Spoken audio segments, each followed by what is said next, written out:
14:6 Yohana Injili, tuanzie hapo kwanza. 14:6 anasema hivi, inasemaje? Yesu akamwambia, mimi ndimi njia. Ati mimi ndimi njia na kweli na uzima. Mtu haji kwa Baba. Ati mtu haji kwa Baba. Kwa hiyo Yesu ni nani? Yesu ni njia kwenda kwa nani? Kwa Baba. Kwa hiyo kuna Yesu ambaye ni nini? Ni njia. Na kuna nani? Na kuna Baba. Sasa ukisema Yesu ndio Baba, umevurugwa. Unataka tuamini tofauti na maandiko yanavyonena. Hebu nisaidie 7:38 Yohana 7 na ule mstari wa 38 Yohana. We Yesu, tukuamini kama wachungaji wanavyonena, tukuamini kama wainjilisti wanavyonena, au tukuamini animinije? Soma andiko. 7:34 anasema. Inasema 38. Anasema, aniaminie mimi kama vile maandiko yalivyonena. Kama mchungaji, kama maandiko yalivyonena. Wewe kama watu walivyonena, kama maandiko yalivyonena. Mito ya maji yaliyo hai inatoka ndani yake. Kwa Yesu anataka tumwamini kama nini? Maandiko yalivyonena. Kwa Yesu anaposema yeye ni njia, lazima upitie kwake uende kwa Baba. Maana yake kuna nini? Kuna njia. Kuna ambaye ni nani?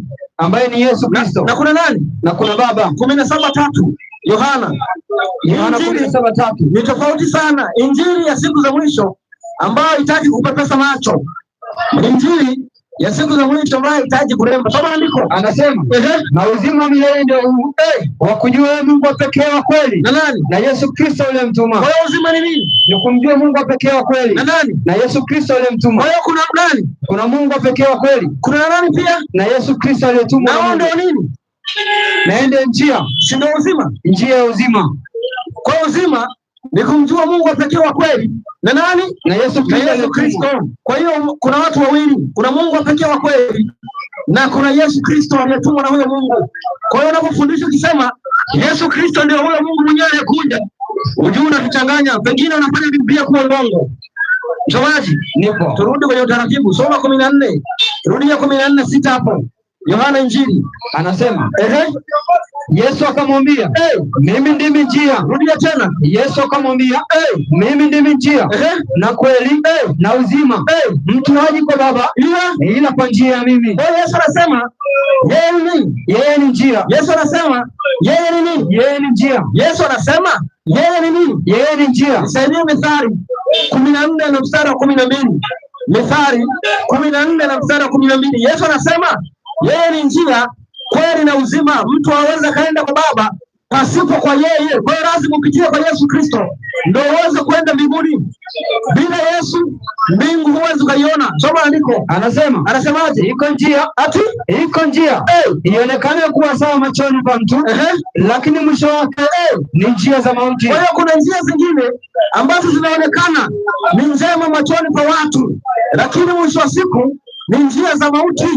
Mwisho wa siku ni njia za mauti, lakini Yesu anasema yeye ndiyo njia, kweli na uzima. Nisaidie kitabu hicho cha Rita wa Kashia. Nisaidie kurasa 15.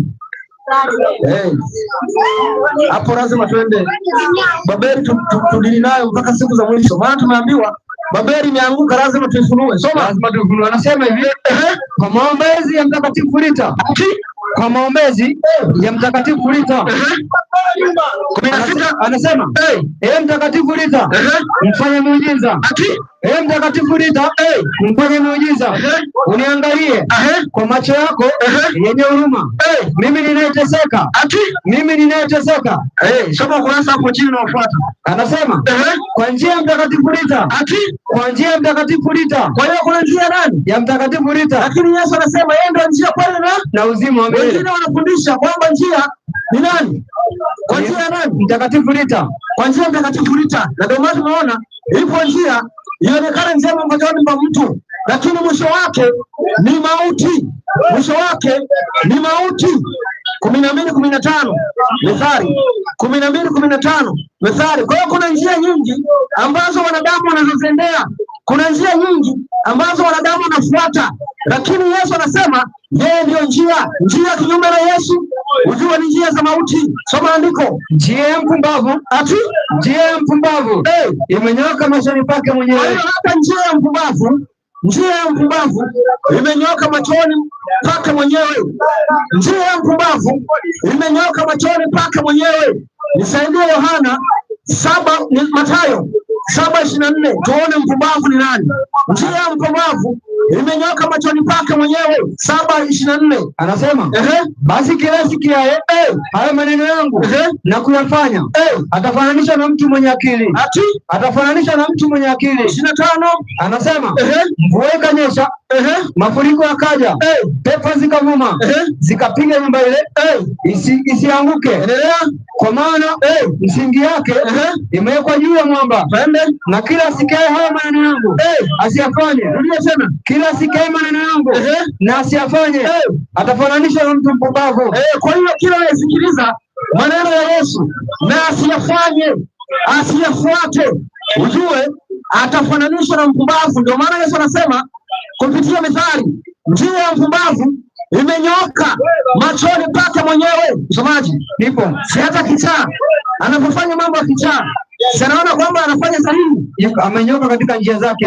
Kichaa au chizi anapokuwa anafanya uchizi wake, si anaona kwamba yeye yuko sahihi sana? Hata kahaba anapofanya ukahaba wake, si anasema kwamba yeye moyoni mwake anafanya jambo la maana sana, lakini ni njia ya mpumbavu, ambayo ndio njia ya mauti, kwa sababu hajafuata neno la Mungu. Hajafuata neno la Mungu. Sasa msomaji, nipo. Siturudi kwa Yesu. Ndio. Siturudi kwa Yesu. Ndio. Hebu nisaidie. Wakolosai 2 na mstari wa 2. Wakolosai 2 na mstari wa 2. Watu wameshabadilishiwa Mungu, wamebaki na miungu. Anasema, inasemaje? Ili wafarijiwe mioyo yao, wakiunganishwa katika upendo, wapate utajiri wote, wakufahamu kwa hakika, wapate kujua kabisa siri ya Mungu. Siri ya Mungu yani nani? Kristo. Kwa hiyo Kristo ni nini? Siri ya Mungu. Kristo ni nini? Siri ya Mungu. Wakorintho wa kwanza 10 na mstari wa Wakorintho wa kwanza 2 na mstari wa 10. Kwa hiyo Kristo ni siri ya Mungu. Kristo ni siri ya Mungu, na siri ya Mungu huwezi ukaifungua tu. Siri ya Mungu huwezi ukaifungua tu kawaida. Kristo ni siri ya Mungu, lazima Mungu akufunulie ndio utamuelewa kuhusu Yesu ni nani. Soma andiko. Lakini Mungu ametufunulia sisi kwa Roho. Mungu ametufunulia sisi kwa Roho. Maana Roho uchunguza yote, hata mambo ya mafumbo ya Mungu. Rudia tena. Maana Roho achunguza yote, hata mafumbo ya Mungu. Kwa hiyo Roho uchunguza yote, hata mambo ya mafumbo ya Mungu. Kwa hiyo Mungu anatufunulia kwa Roho. Mungu anatufungulia kwa Roho, na tumeona Kristo ni siri ya Mungu. Kwa hiyo usipokuwa na Roho wa Mungu huwezi ukajua habari za mwana wa Mungu. Lakini watu wamebadilishiwa Roho wa Mungu, wamepewa Mungu Roho, kwa hiyo hawawezi wakaelewa habari za Yesu kabisa. Watu wamepewa Mungu Roho, wakanyimwa Roho wa Mungu, kwa hiyo hawawezi wakajua habari ya Yesu, kwa sababu Yesu ni siri ya Mungu. Sasa waliofunuliwa sasa na Mungu walikuwa ni wakina nani? 16:13 Mathayo. Waliofunuliwa na Mungu hao sasa ndio waliojua ya kwamba Yesu ni nani. Usipofunuliwa na Mungu utaishia tu kusema ati ni Mungu Mwana, kumbe umefunuliwa na Mungu Roho. Soma andiko. Basi Yesu akaenda pande za Kaisaria Filipi, akawauliza wanafunzi wake akisema, watu unena mwana wa Adamu kuwa ni nani? Wakasema, subiri kwanza. Si hapo mtu anauliza kwamba Yesu ni nani? Ndio. Kwamba mwingine anasema amejidhihirisha. Sasa tusome maandiko, maana Yesu amesema tumwamini kadri ya maandiko. Soma. Anasema, wakasema, wengine wanena huyo Yohana Mbatizaji, wengine Elia. Si hao malaika walikuwa hawamjui. Wanasema Yohana Mbatizaji si hawajui. Hawajui. Wanasema ni Elia si hawajui. Hawajui. Endelea. Wengine Yeremia. Wengine Yeremia. Wanasema Yeremia maana yake si hawaelewi. Hawafahamu. Endelea. Au mmoja wapo manabii kama ndugu zetu Waislamu wanasema Nabii Isa. Hawafahamu Yesu. Twende. Akamwambia, ninyi mwanena kuwa mimi nani? Kwa Kristo sasa wa kipindi hicho wanaulizwa sasa, ninyi mwanena kuwa ni nani? Simoni Petro akajibu akasemaje? Wewe ndi wa Kristo. Rudia tena. Wewe ndi wa Kristo. Rudia tena. Wewe ndi wa Kristo, mwana wa Mungu aliye hai. Kwa hiyo anajibu yeye ni Kristo, mwana wa Mungu aliye hai. Endelea na andiko. Yesu akajibuje? Akawaambia, heri wewe Simoni Bariona, kwa kuwa mwili na damu havikukufunulia hili, bali Baba yangu aliye mbinguni. Baba yangu aliye mbinguni. Kwa hiyo Baba aliye mbinguni ndio amefanyaje? Amemfunulia. Kwa sababu huwezi kumjua Yesu kama hujafunuliwa na nani? Na Yesu, na Mungu. Kwa nini? Kwa sababu Yesu ni siri ya Mungu na Mungu anatufunulia kupitia Roho wake. Ukiwa na Roho wa Mungu utamjua Yesu ni nani. Ili ukipewa Mungu Roho utaishia tu kusema ni Mungu Mwana, utaishia kusema ni nafsi ya pili ya Mungu. Ati Mungu ana nafsi tatu. Watu wamebadilishia Mungu, wamebaki na miungu. Si utajua, si utaona saa hii, si utaona saa hii. Kwa hiyo sasa sisi tunafunuliwa kwa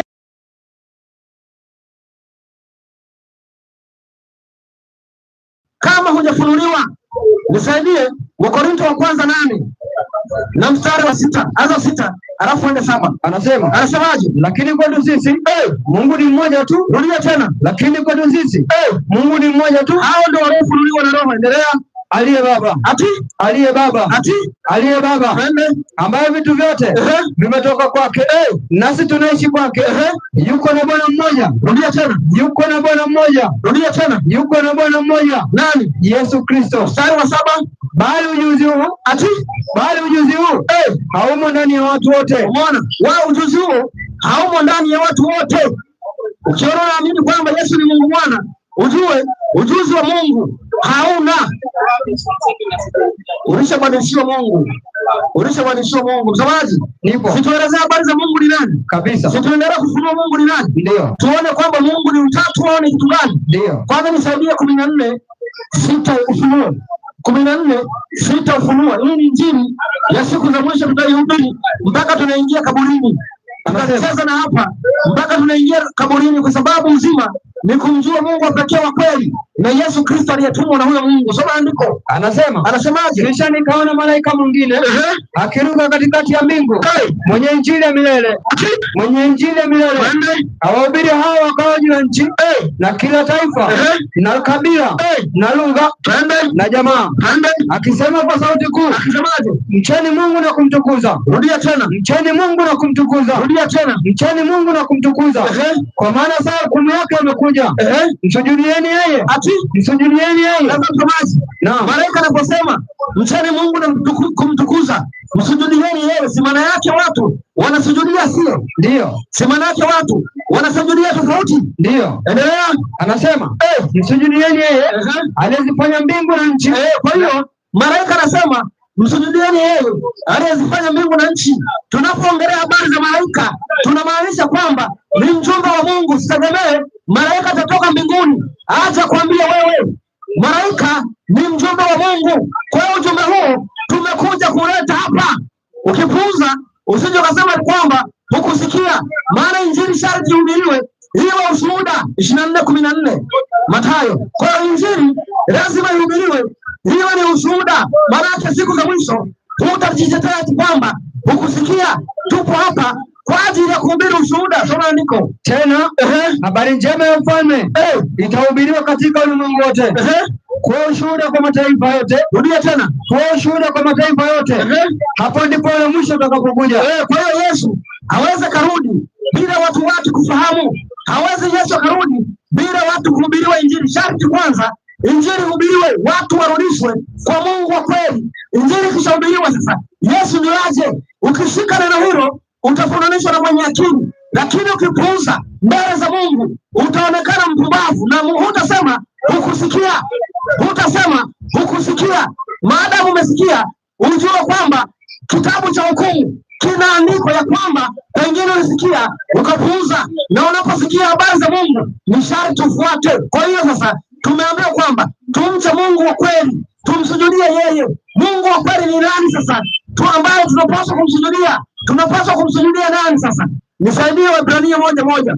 Mungu wa kweli ni nani ambaye tunapaswa kumsujudia kwa mujibu wa maandiko matakatifu ya kwenye Biblia? Soma andiko. Mungu ambaye alisema zamani na baba zetu katika manabii kwa sehemu nyingi na kwa njia nyingi, mwisho wa siku hizi amesema na sisi katika mwana. Kwa hiyo Mungu ambaye anaongea na manabii wa zamani, akina Musa, akina Elia, akina Yoshua zamani, sasa hivi anaongea nasi katika mwana. Kwa hiyo ukitaka kujua habari za Mungu ni sharti usikilize mwanae. Mwanae anachosema ndio sharti ukizingatia, na mwanae anasema tumsikilize kwa mujibu wa maandiko, sio kwa mujibu wa wachungaji. Sasa nisaidie kwanza, Mungu anasema wapi?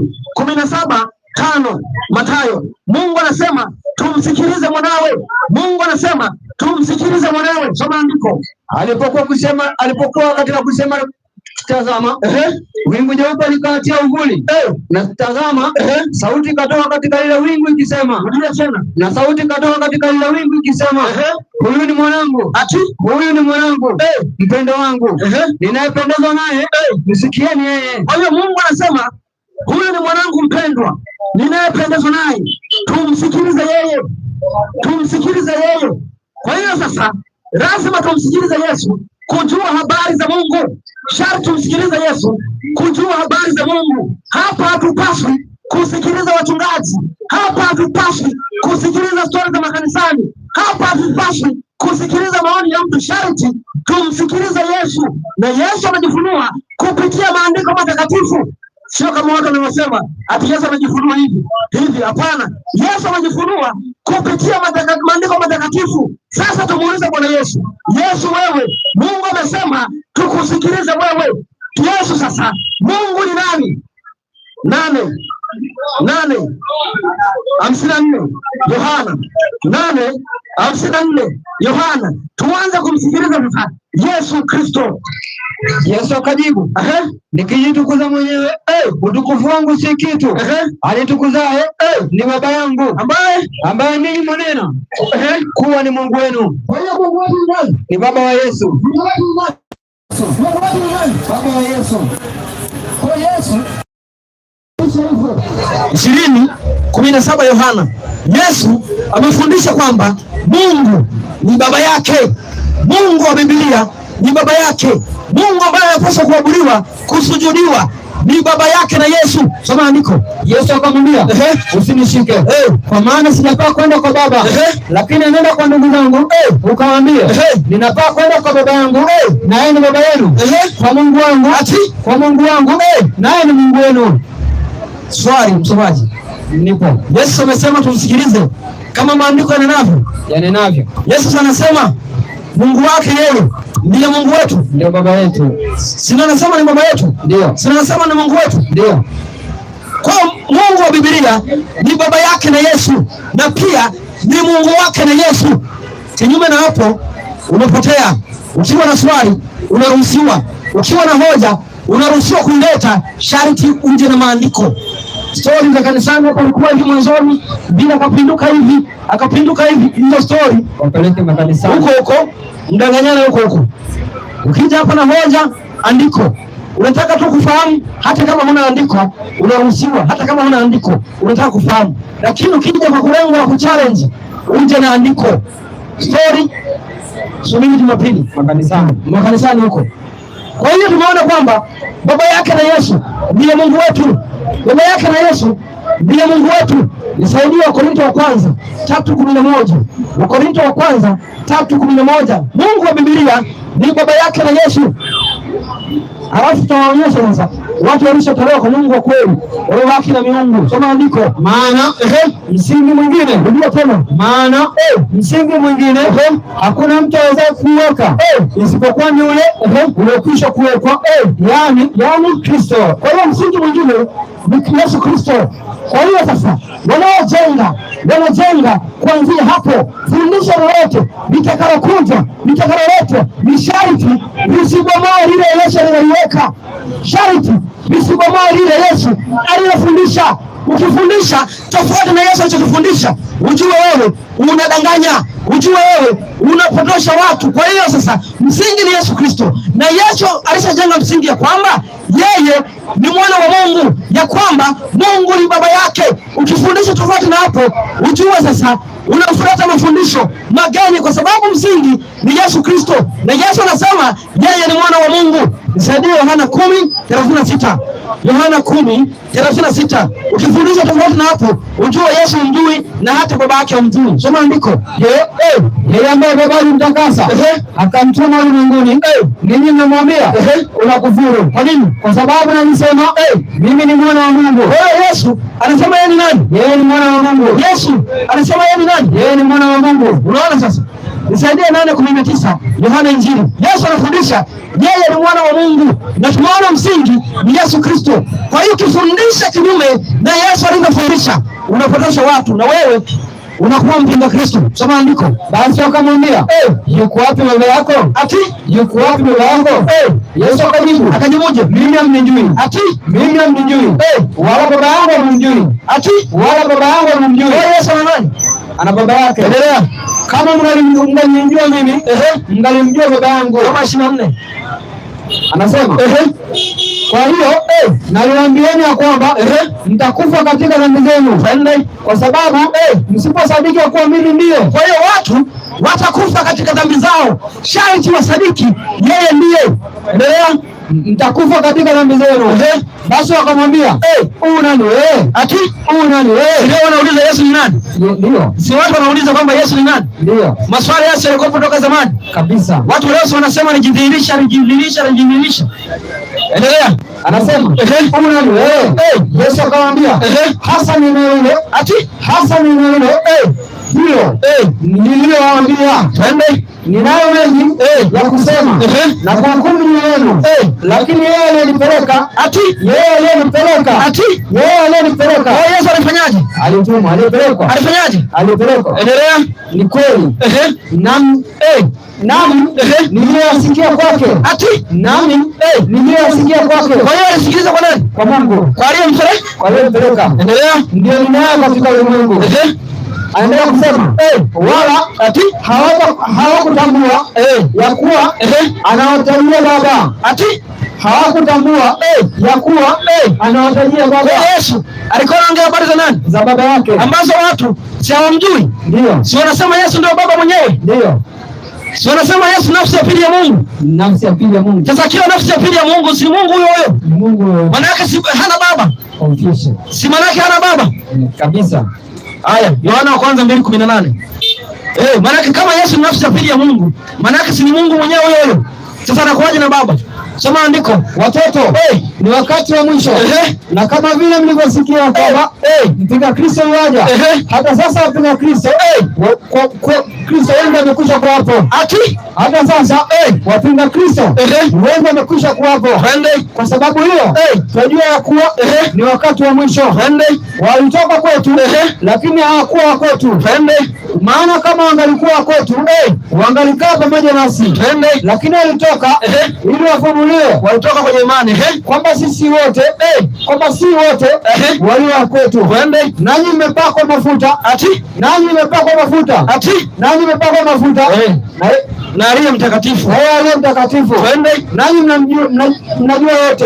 Kwa hiyo ndio watu tumesema siri ya Yesu Kristo ni siri ya Mungu. Ni sharti umepakwa mafuta na Roho wa Mungu. Ni sharti uwe na Roho Mtakatifu. Kinyume na hapo utaishia tu kusema ni Mungu Mwana, ni Mungu Mwana, ni Mungu Mwana, ni Mungu Mwana. Ati nafsi ya pili ya Mungu. Maana yake Mungu alijitoa sasa. 3:16 Yohana Injili.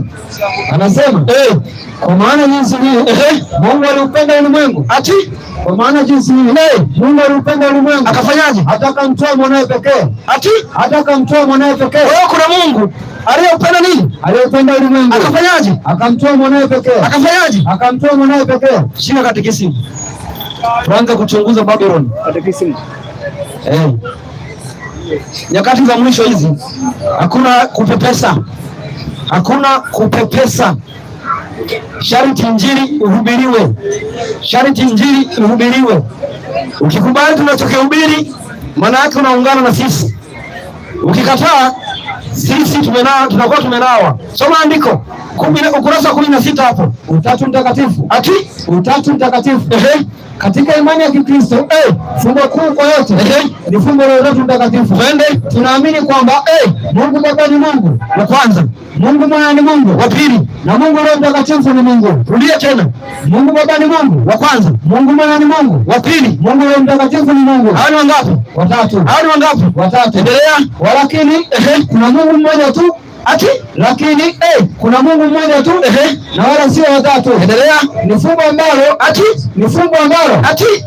ambalo sisi hatulielewi kabisa. Kwa hiyo wanasema kuna Mungu Baba, Mungu Mwana, Mungu Roho. Ni wangapi? Watatu. Wanasema ni fumbo. Na wao hawajui, hawaelewi kabisa. Sasa kama hawajui, kuna yeyote anaweza kaja katetea ati Mungu ni Baba, Mwana na Roho, wameungana watatu, wakati wenye Mungu huyo wanasema ni fumbo.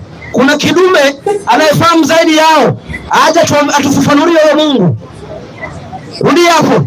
Anasema Mungu Baba ni Mungu wa kwanza, Mungu Mwana ni Mungu wa pili, na Mungu Roho Mtakatifu ni Mungu. Hao ni wangapi? Watatu. Hao ni wangapi? Watatu. Endelea. Walakini kuna Mungu mmoja tu, na wala sio watatu. Ni fumbo ambalo sisi hatuelewi kabisa. Sasa turudie Biblia. Wewe Mungu kwenye Biblia, wewe ni fumbo. Wewe Mungu kwenye Biblia ni fumbo. 17:3. Rudia hapo. Yohana Injili. Anasema tunaambiwa kwamba Mungu ni fumbo. Maana yake tunaendelea kutokujua ati tunajua mbinguni. Mbingu ya nani? Yaani uingie mbinguni na humjui Mungu. Yaani mbingu ya nani? Labda utafuta mbingu yako. Soma andiko. Na uzima wa milele huu wa kujua Mungu pekee wa kweli. Na nani? Na Yesu Kristo mtuma. Ni fumbo. Na Yesu Kristo wewe ni fumbo. Na Yesu Kristo hatupaswi kujua ni fumbo. Na Yesu Kristo. Bila katekisimu. Anasema Mungu Baba ni Mungu wa kwanza, Mungu Mwana ni Mungu wa pili, na Mungu Roho Mtakatifu ni Mungu. Kutoka 20:3. Usione Mungu mwingine wala mimi. Rudia tena. Usione Mungu mwingine wala mimi. Katekisimu. Mungu Baba ni Mungu wa kwanza, Mungu Mwana ni Mungu wa pili, na Mungu Roho Mtakatifu ni Mungu. Hao ni wangapi? Watatu. Kutoka 20:3. Usione Mungu mwingine wala mimi. Ati usione Mungu mwingine wala mimi. Katekisimu. Mungu Baba ni Mungu, Mungu Mwana ni Mungu, na Mungu Roho Mtakatifu ni Mungu. Biblia usione Mungu mwingine wala mimi. Umeona sasa? Kama watu wameshatolewa kwenye imani. Umeona watu walivyopotezwa sasa, wakatolewa kwenye imani, wakapewa miungu migeni. Mungu alikuwa alishatabiri kupitia Danieli ya kwamba kuna miungu itakayoingia. Mungu wa ngome atasimamishwa, ambaye baba zetu wa imani hawakumjua. Nisaidie Danieli 11:38. Mungu wa ngome atasimamishwa, ambaye baba zetu wa imani hawakumjua. Na tutauliza, baba zetu wa imani walikuwa wanaamini nini? Kama walikuwa wanaamini utatu, na sisi tuanze kuamini. Lakini kama uamini, ujue umepotea. Soma andiko. Lakini katika mahali pake atamheshimu Mungu wa ngome. Ati lakini katika mahali pake atamheshimu Mungu wa ngome, ambaye na Mungu ambaye baba zake hawakumjua. Ati ambaye baba zake na Mungu Rudia. Anasema lakini katika mahali pake atamheshimu Mungu wa ngome, na Mungu ambaye baba zake hawakumjua. Kwa hiyo Mungu ambaye baba zake hawakumjua. Sasa tuulize sasa, akina Ibrahimu, Isaka na Yakobo, tuulize Musa sasa. Je, ninyi ambao mnatutangulia katika imani, huyu Mungu Baba, Mungu Mwana, Mungu Roho, ati anaunda Mungu mmoja, ninyi mlimfahamu? Ninyi mlimfahamu? Nisaidie kwanza, Kutoka 3:6. Huyu Mungu ninyi mlimfahamu au tumepigwa? Soma andiko. Tena akasema mimi ni Mungu baba yako, Mungu wa Ibrahimu, Mungu wa Isaka, na Mungu wa Yakobo. Ati Mungu wa Ibrahimu, Mungu wa Isaka, na Mungu wa nani? Na Mungu wa Yakobo. Soma 15 hapo. Anasema tena Mungu akamwambia Musa, waambie wana wa Israeli maneno haya, twende. Bwana Mungu wa baba zenu, Mungu wa Ibrahimu, Mungu wa Isaka, na nani? Mungu wa Yakobo, amefanyaje? Amenituma kwenu. Mungu wa Ibrahimu, Isaka na Yakobo amemtuma nani? Amemtuma Musa kwa wana wa Israeli. Sasa huyo Mungu wa Ibrahimu, Isaka na Yakobo aliyemtuma Musa ni mtatu mtakatifu? Hapana. Tumuulize sasa, huyo Mungu wa Ibrahimu, Isaka na Yakobo ni utatu mtakatifu? Matendo 3:13. Tumuulize, kama ni utatu tumfuate, kama sio utatu ujue umepotea. Soma andiko. Anasema Mungu wa Ibrahimu na Isaka na Yakobo, Mungu wa baba zetu amenitukuza mtumishi wake Yesu. Kwa hiyo Mungu wa Ibrahimu, Isaka na Yakobo amemtukuza nani? Mtumishi wake Yesu. Oh, Yesu ni nani? Mtumishi wa Mungu. Yesu ni nani? Mtumishi wa Mungu. Kwa hiyo Yesu ni mtumishi wa Mungu. Sasa unapotutoa kwa Mungu, unatuambia Yesu ndiye Mungu Baba, umepotea. Unapotufundisha ati Mungu Baba, Mungu Mwana, Mungu Roho ndio wanatengeneza Mungu mmoja, ujue unapotea. Uko Babeli. Ujue uko Babeli, kwa sababu Mungu wa kweli anatambulika, ila Babyloni ndio wana miungu ambaye haitambuliki. Unaambiwa tuamini tu, mambo ya Mungu sio ya kuhoji, utajua uko mbinguni. Mungu amesema tusihoji. Mungu amesema tusimfahamu. Mungu anataka tumfahamu ndio tumwabudu, maana usipomfahamu utaabudu miungu. Usipomfahamu Mungu wa kweli utaabudu miungu. Sasa Yesu anakuja sasa kumfunua, Yesu anakuja kufundisha, na Yesu anapofundisha sasa Wayahudi ndio wanapinga kile Yesu anachofundisha. Yesu anafundisha kwamba yeye ni baba yake. Yesu anafundisha Mungu ni baba yake. Yesu anafundisha Mungu ni baba yake, na Wayahudi ndio wakataka kumuua kwa sababu alisema yeye ni mwana wa Mungu. Kwa Yesu sasa ni mwana wa Mungu. Kinyume na hapo, wewe ni kama Wayahudi wa zamani. Hakuna tofauti na Mafarisayo. Hakuna tofauti na Mafarisayo. Nisaidie 19:6 Yohana Injili. Wewe sasa ukikataa kwamba Yesu si mwana wa Mungu, hauna tofauti na Wayahudi wa zamani. Ati Yesu ni nafsi ya pili ya Mungu. Labda uandike Biblia yako. Kuna andiko kwamba Yesu ni nafsi ya pili ya Mungu. Ati Mungu ana nafsi tatu. Soma andiko. Basi wale wakuu wa makuhani, sisi tumekuja kwa lengo la kuwasanua watu wasituke kwamba washabadilishiwa. Hii ninapokuwa tunahubiri, usidhani kwamba nahubiri kwa chuki. Sihubiri kwa chuki. Hii ni lugha tu ya kuhubiri. Ukiwa na swali unakaribishwa kwa upendo tu, wala hakuna lugha ya kukejeli wala kudharau. Tunajaribu kufunua ukweli. Hii ni namna ya uwasilishaji. Usidhani watu wana hasira. Soma andiko. Anasema basi wale wakuu wa makuhani na watumishi wao walipomwona walipiga kelele wakisemaje? Sulubishe. Ati sulubishe. Ati sulubishe. Pilato akawaambiaje? Twaeni ninyi basi mkamsulubishe, kwa maana mimi sioni hatia kwake. Wayahudi wakajibuje? Sisi tunayo sheria. Rudia tena. Sisi tunayo sheria. Rudia tena. Wayahudi wakajibu sisi tunayo sheria, na kwa sheria hiyo amestahili kufa. Kwa nini? Kwa sababu alijifanya kuwa yeye ni nani? Mwana wa Mungu. Rudia tena. Kwa sababu alijifanya kuwa ni nani? Mwana wa Mungu. Kwa Wayahudi walimsulubisha kwa sababu wanasema ati Yesu amejifanya yeye ni nani? Kuwa mwana wa Mungu. Ndio sababu ya nini? Ya kumsulubisha. Kwa hiyo maana yake ukipinga kwamba Yesu si mwana wa Mungu, maana yake wewe sasa ungemsulubisha, ungekuwa kipindi hicho. Wewe na Wayahudi hakuna tofauti. Wewe ni kama Mafarisayo wa zamani. Kwa Yesu ni mwana wa Mungu kwa mujibu wa maandiko. Mungu ni baba yake na Yesu, na tumeona Yesu ni msingi ambao ameuweka. Kwa hiyo wajenzi wanapomjenga, maana yake tunapoongelea wajenzi, maana yake wafundishaji wanaofundisha sasa hawatakiwi wafundishe kinyume na hapo. Wanaofundisha inatakiwa wafundishe kuanzia hapo, na mitume tumeona wamefundisha hivyo. Mitume wamefundisha hivyo. Nisaidie Waefeso 1:3. Tuone sasa Yesu amesema kwamba Mungu ni baba yake. Tuulize sasa manabii wengine na mitume wengine wao walifundisha nini, na tujiunganishe sasa. Leo tunafundisha kitu gani? Uone kama watu tulishapotezwa. Soma andiko. Atukuzwe Mungu. Ati atukuzwe Mungu. Nani? Baba wa Bwana wetu Yesu Kristo. Kwa hiyo Mungu ni nani? Baba wa Bwana wetu Yesu Kristo. Na wewe ni nani? Baba wa Bwana wetu Yesu Kristo. Si ni Paulo? Wakristo wote si wanakubali, si wanamwamini Paulo? Ndio. Si wanamwamini Paulo? Ndio. Paulo anasema Baba wa Bwana wetu Yesu Kristo ndiye Mungu. Baba wa Bwana wetu Yesu Kristo ndiye Mungu. Huyo ni Paulo. Na tulishamuona nani? Petro anasema wewe ndiye Kristo, mwana wa Mungu aliye hai. Na Mungu anasema si mwili na nyama, si mwili na damu vilivyokufunulia, bali baba yangu aliyeko mbinguni. Kwa hiyo sasa Petro naye anaamini ya kwamba Yesu ni mwana wa Mungu. Paulo anasema Mungu ni baba yake na Yesu. Sasa kuna sehemu mitume walifundisha Mungu ni Baba, Mwana na Roho? Hakuna. Kuna sehemu mitume wamefundisha ati Mungu ni Baba, Mwana na Roho? Si kuna wachungaji wanafundisha hivyo? Si waje watuonyeshe ati kwamba Mungu, mitume walifundisha Mungu ni Baba, Mwana na Roho, lakini mitume wamefundisha Mungu ni baba yake na Yesu. Wakorintho wa kwanza 8:6 tunasema Mungu ni baba yake na Yesu. Soma. Lakini kwa sisi twende, Mungu ni mmoja tu aliye baba. Kwa hiyo Mungu ni baba. Na kwa nini Paulo anasema Mungu ni baba? Kwa sababu tumeona Mungu ni baba yake na Yesu. Sasa kwa nini Paulo anasema Mungu ni baba? Kwa nini Paulo anasema Mungu ni baba? Nisaidie Yohana 1:12.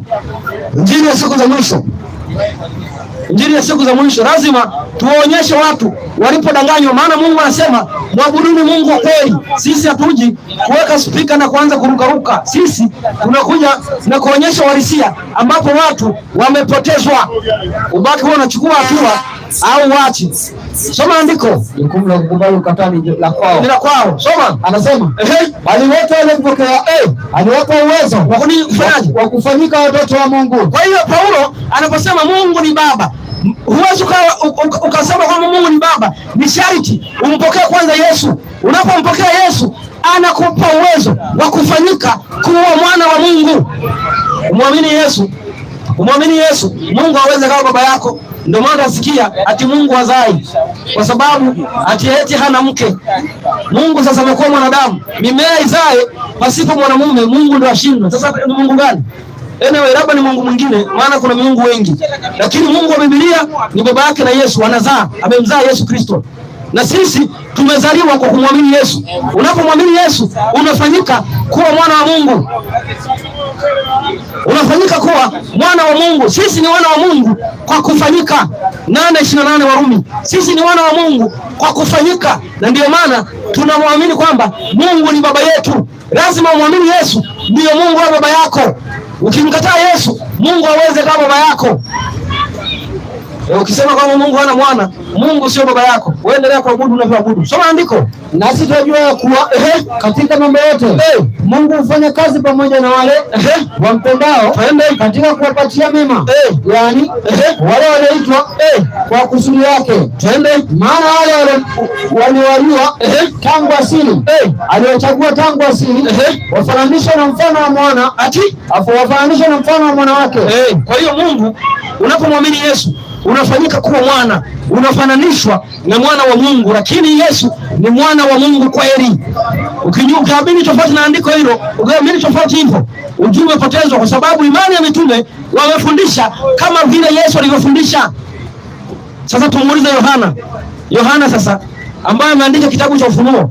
Nisaidie Yohana wa kwanza 5 na mstari wa 4. Imani ya mitume ilikuwa ni kitu gani? Mitume waliamini nini? Mitume waliamini nini? Na Wakristo wa leo wanaamini nini? Soma andiko. Kwa maana tajiri kushinda ulimwengu ni kushinda dhambi. Sharti uamini ya kwamba Yesu ni mwana wa Mungu. Sipoamini kinyume na hivyo, utaweza kusali, utajikatakata, utatoa zaka na sadaka, lakini dhambi bado itakunyemelea.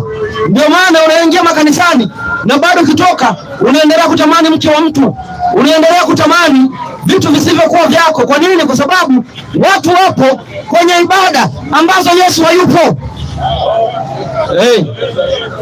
Wapo kwenye ibada ambayo Yesu hayupo, kwa sababu Yesu anakaa kwenye sharti ya kwamba Yesu ni mwana wa Mungu. Hii injili hii ni ya siku za mwisho. Ukiwa na swali huna haja ya kunung'unika. Ukiwa na swali huna haja ya kunung'unika. Unaruhusiwa kuja kuuliza. Ukiwa na swali unaruhusiwa kuja kuuliza. Manung'uniko sio tabia ya Wakristo. Manung'uniko sio tabia ya Wakristo. Hakuna anayehubiri anayeruhusu uulize swali. Sisi tunahubiri, tunaruhusu uulize swali. Maana maandiko ni mengi sana yanayojaribu kutetea hivyo, na maandiko hayo tumeyasoma. Usidhani